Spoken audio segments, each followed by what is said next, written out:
Hello friends, இன்னைக்கு நாம பார்க்க போற ரெசிபி என்னன்னா எண்ணெய் கத்திரிக்காய் குழம்பு. இதை எப்படி ப்ராப்பரா பண்றது அப்படின்னு தெரியாமே நிறைய பேர் இதை ட்ரை பண்ணாமையே இருப்பீங்க. வாங்க இது ரொம்பவுமே டேஸ்டா செய்யலாம். இது போன்ற அருமையான ரெசிபிகளை தெரிஞ்சுக்க அம்மா சமையலறை சேனலை சப்ஸ்கிரைப் பண்ணுங்க. அப்படியே அந்த பெல் ஐகானையும் கிளிக் பண்ணுங்க. இப்போ வறுத்து அரைக்கிறதுக்கு தேவையான பொருட்கள் என்னன்னு பார்த்துடலாம்.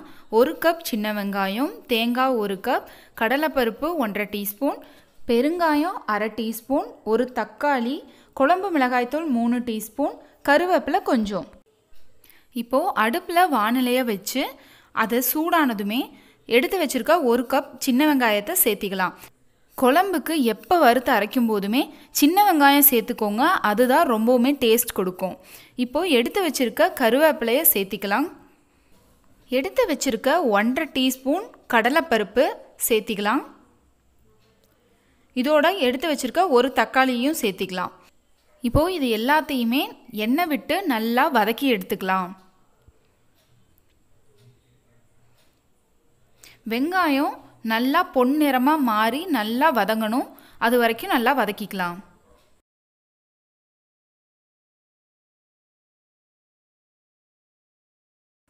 இப்போது தக்காளி, வெங்காயம், கடலைப்பருப்பு சேர்த்தது எல்லாமே நல்லா வதங்கிடுச்சு. இப்போது எடுத்து வச்சுருக்க குழம்பு மிளகாய்த்தூள் 3 டீஸ்பூனை சேர்த்திக்கலாம். அதோட எடுத்து வச்சுருக்க 1 கப் தேங்காயையும் சேர்த்து நல்லா கிளறி விட்டுக்கலாம். தேங்காய், குழம்பு மிளகாய்த்தூள் ரெண்டுமே சேர்த்து நல்லா கலக்கும்போது ஃப்ளேமை மீடியமில் வச்சு 1 நிமிஷம் நல்லா வதக்கிட்டு அதுக்கப்புறம் ஆஃப் பண்ணிடுங்க. இதை ஒரு பிளேட்டுக்கு ட்ரான்ஸ்ஃபர் பண்ணி ஆற வச்சு அதுக்கப்புறம் நல்லா மையா அரைச்சி எடுத்துக்கலாம். இப்போது பாருங்கள், நல்லா மையா அரைச்சி எடுத்தாச்சு. இப்போது எண்ணெய் கத்திரிக்காய் குழம்பு தாளிக்கிறதுக்கு தேவையான பொருட்கள் என்னென்னு பார்த்துடலாம். 1 கப் சின்ன வெங்காயம், கருவேப்பிலை கொஞ்சம், 1/2 டீஸ்பூன் மிளகாய்த்தூள், 10லிருந்து 15 பல் பூண்டு, 1 எலுமிச்சம்பழ அளவுக்கு புளி எடுத்து ஊற வச்சுருக்கேன், 4 வரமிளகா சேர்த்திருக்கேன்.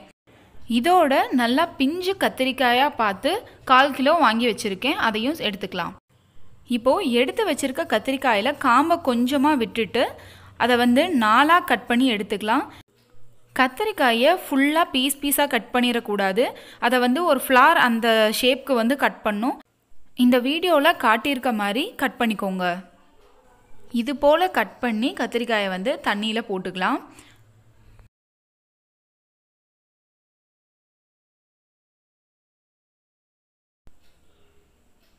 இப்போது எல்லா கத்திரிக்காயுமே நான் கட் பண்ணிட்டேன். இப்போது கட் பண்ணி வச்சுருக்க அந்த கத்திரிக்காயில் நம்ம அரைச்சி வச்சுருக்க மசாலாவை அந்த கட் பண்ண சென்டர் போர்ஷனில் அப்ளை பண்ண போகிறோம். பாருங்கள், அந்த சென்டர் போர்ஷனில் 4 பக்கமுமே வர மாதிரி நல்லா அப்ளை பண்ணிக்கோங்க. அதோட சென்டர் போர்ஷனில் நல்லா அதை ஃபில் பண்ணி எடுத்து வச்சுக்கலாம். இதுதான் எண்ணெய் கத்திரிக்காய் குழம்பு செய்கிறதுலையே ஒரு மெயின் ப்ரொசீஜர். இது மாதிரி ப்ராப்பராக பண்ணணும். இப்போது இது போல் அரைச்சி வச்சுருக்க மிளகாய் கூட்டு எல்லாத்தையுமே அப்ளை பண்ணி ஒரு பிளேட்டில் எடுத்து வச்சுருக்கேன். வாங்க இப்போ தாளிக்கலாம். அடுப்பில் வானிலையை வச்சு 50 ml நல்ல எண்ணெய், சுத்தமான நல்லெண்ணெய், 50 ml ரீஃபைன் ஆயில் சேர்த்திக்கலாம். எவ்வளோக்கு எவ்வளோ இதுக்கு நம்ம நல்லெண்ணெய் சேர்த்துறோமோ அவ்வளோக்கு அவ்வளோ டேஸ்ட் நல்லாயிருக்கும். எண்ணெய் சூடானதுமே அதில் கடுகு போட்டு பொரிஞ்சதும் வரமிளகாய் எடுத்து வச்சுருக்கோம்ல அதை சேர்த்திக்கலாம். அதோட எடுத்து வச்சுருக்க கருவேப்பிலையும் சேர்த்திக்கலாம். பூண்டு பல் 15 எடுத்து வச்சுருக்கோம், அதையும் சேர்த்திக்கலாம். இதோட சின்ன வெங்காயம் 1 கப் எடுத்து வச்சோம் இல்லையா, அதையும் சேர்த்திக்கலாம். மோஸ்ட்லி இது போல் புளிக்குழம்பு செய்யும்போது சின்ன வெங்காயம் முழுசாக ஆட் பண்ணிக்கோங்க. அந்த புளியோட இதில் வெந்து வரும்போது அதோட டேஸ்ட் ரொம்பவுமே நல்லாயிருக்கும். இப்போது இதில் நாம் சேர்த்துன சின்ன வெங்காயம், பூண்டு இது எல்லாமே நல்லா வெந்துடுச்சு. இதோட கட் பண்ணி மசாலா அப்ளை பண்ணி வச்சுருக்க கத்திரிக்காயை அதோட ஆட் பண்ணிக்கலாம். இந்த கத்திரிக்காய் எண்ணெயில் நல்லாவே வதங்கணும், பாதிக்கு பாதி இந்த எண்ணெயில் தான் வேகும். இது போல் கத்திரிக்காய் நல்லா எண்ணெயிலேயே வதங்கிறதுனால தான் இதுக்கு எண்ணெய் கத்திரிக்காய் குழம்பு அப்படின்னே சொல்லுவாங்க. கத்திரிக்காய் வேகிறதுக்கு தேவையான அளவுக்கு உப்பு கொஞ்சமாக சேர்த்திக்கலாம். சேர்த்தி நல்லா வணக்கி விடுங்க. கத்திரிக்காய் இந்த எண்ணெயிலேயே நல்லா வதங்கணும்.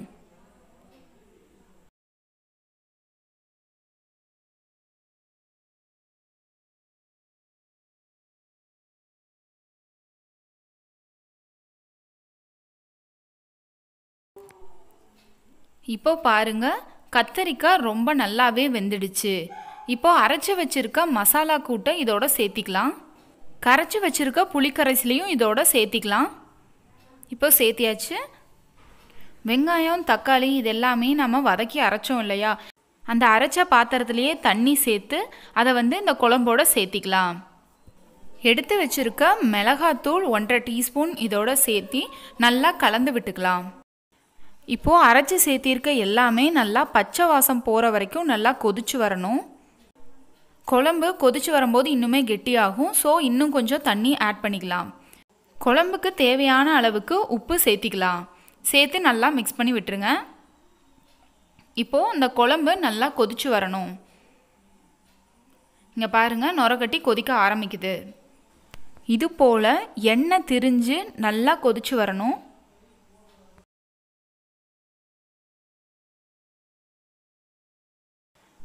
இது போல் குழம்பு நல்லா கொதிச்சு வந்ததும் உப்பு காரம் டேஸ்ட் பார்த்துட்டு நம்ம அடுப்பை ஆஃப் பண்ணி இறக்கிடலாம். இப்போது ரொம்பவுமே டேஸ்டான எண்ணெய் கத்திரிக்காய் புளிக்குழம்பு ரெடி ஆயிடுச்சு. இதை நீங்களும் கண்டிப்பாக வீட்டில் ட்ரை பண்ணி பாருங்கள். செஞ்சு பார்த்து எப்படி இருக்குன்னு சொல்லுங்கள். இந்த வீடியோவை லைக் பண்ணுங்கள். நம்ம சேனலை சப்ஸ்கிரைப் பண்ண மறந்துடாதீங்க. தேங்க்யூ.